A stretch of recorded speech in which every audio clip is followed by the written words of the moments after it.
Достар көбісі менен сұрап жатады, осы аппаратты қалай настройка жасайды деп. Міне дәл қазір сіздерге қысқаша көрсетіп кетем. Бірінші аппаратымызды қосамыз.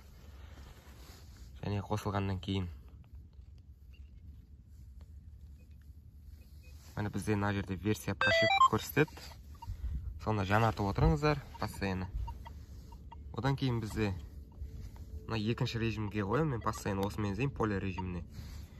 Және де чувствительностьті мынау батырма арқылы көбейтіп азайтамыз.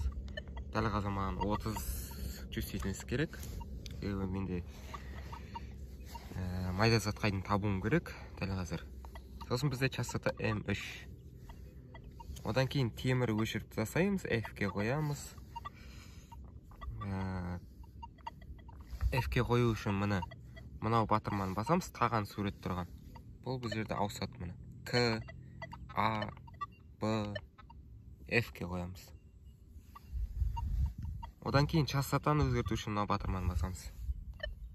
Міне 4, 10, 15, 20, 40, M1, M2, M3.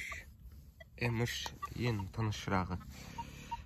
Одан кейін настройкаға кіреміз, электрический помех. Егер артық сигналдар көп болса сіздер жақта, онда осыны басып помехті дұрыстап аламыз, электропомех. Шамалы аппаратымыз көтеріп ұстаймыз.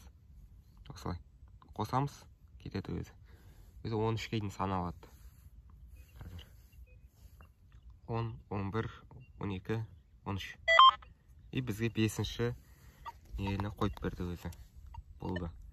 Осыдан кейін біз баланс грунта жасаймыз. Баланс грунта міне бірінші тегіс жер тауып аламыз. Ештеңе жоқ.